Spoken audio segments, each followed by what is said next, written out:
Hallelujah. और अच्छी बात क्या थी, मैं योग्यता की बात कर रहा था। अगर कहता योग्य होगा तो कल्याण ठहर जाएगा। आज बहुत सी दुआएं वापस जाती हैं, बहुत सी आई हुई आशीषें वापस जाती हैं। मेरे आपने पता नहीं कितनी बार कितने कामों के लिए प्रार्थना करवाई होगी, इसका मतलब हर बार वो आशीष आई होगी, हर बार वो ब्लेसिंग आई होगी। आपकी योग्यता की ना होने की वजह से, योग्य ना होने की वजह से वो आशीष वापस जाती है। कितनी बार आपने अपने लिए दुआ करवाई होगी, लेकिन योग्यता ना होने के बाद वो वापस कहता है कि लौट जाएगी। हालेलुया। और यहाँ ये भी लिखा है कि कल्याण तुम्हारे पास। पढ़िए कि बेटा उस चीज को मैं थोड़ा जानना चाहूंगा। यदि वहां कोई कल्याण के योग्य होगा तो तुम्हारा कल्याण उस पर ठहरेगा, नहीं तो तुम्हारे पास लौट आएगा। आमीन। आमीन। तभी कहते हैं खुदाबंद के बारे में लिखा है कि वो आशीष दे के वापस नहीं, उसने ये नहीं बोला कि स्वर्ग में वापस आ जाएगी, उसने ये बोला कि तुम्हारे पास लौट आएगी। हालेलुया। हालेलुया। तो हम तो ये चाहते हैं, मेरी तो यही दुआ, जितनी भी दुआ करें भाई अपनी आशीषें ले जाया करो। हालेलुया। है ना। कई बार सोचते हैं इतना तो मांगा नहीं खुदाबंद, इतना तो ये ऐसे कैसे बढ़ रहा हूं, ये पता नहीं किन किन की आशीषें आई हुई यहाँ इकट्ठी हो रही हैं, तो अपनी लेके जाया करो। हालेलुया। हालेलुया। एक बार प्रभु के नाम से तारीफ कर दीजिएगा जोर से।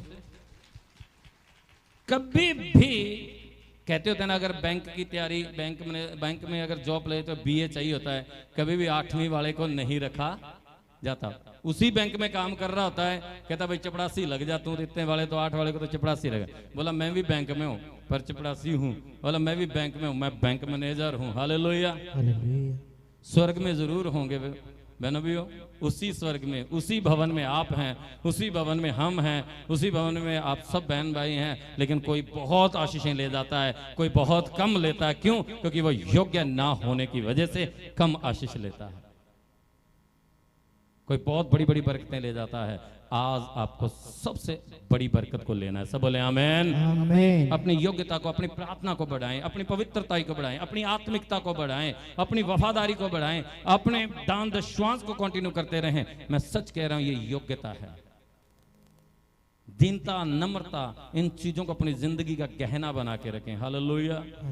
अब ये है कि आज उठ के कोई आ गया है ना, किसी की तकलीफ आ गया, या पहले उसने प्रार्थना नहीं की, या पवित्रता की लाइफ नहीं जी, या आत्मिक लाइफ नहीं उसने जी, है ना, तो वो सोचता है कि मैंने जब मांगा तो मुझे क्यों नहीं मिला, मैंने जब प्रार्थना कराई तो मुझे क्यों नहीं आशीष आई। खुदाबंद ने कहीं भी नहीं कहा कि मैं बरकत नहीं दूंगा। जो भी कहा उसने सब कुछ हमारे पर छोड़ दिया। तेरे विश्वास ने चंगा किया, है ना, तेरी योग्यता तुझे आशीष दिलाएगी। आमीन। हालेलुया। मेरे जो खुदा के दास ने बोला, पापों से जब तौबा हो जाती है ना, उसके बाद योग्यता स्टार्ट होती है। ये सिर्फ मसीह लोगों का वचन है, तौबा किए हुए बंदे के लिए है। जब हम प्रभु में आ जाते हैं, तौबा करके आगे बढ़ते हैं, तब ये बात कही थी, अब योग्यता भी चाहिए। आप प्रभु में विश्वास करने लग गए, इतना ही काफी नहीं, आपको पवित्र लाइफ जीनी है। आपको अपने आप से आपकी आत्मा बोलना स्टार्ट करेगी, आपकी लाइफ बोलना स्टार्ट करेगी कि हाँ मैं ये बरकत पा सकता हूँ। आमीन। मेरे अजीजों, मेरी यही आप लोगों से राय है, आप अपने विश्वास को मजबूत रखें, आप अपनी प्रार्थना को मजबूत रखें, आप अपनी पवित्रताई को मजबूत रखें, आप अपनी दीनता, नम्रताई को मजबूत रखें, आप वफादारी को मजबूत रखें। और जब जब आपके लिए दुआ होगी, जब जब कल्याण मांगा जाएगा, सबसे पहले वो आप पर ही ठहरेगा। सब बोले आमीन। आमीन। इस योग्यता कहते हैं इसको। आमीन। आमीन। खुदावंद बहुत बहुत आशीष बरकत दे।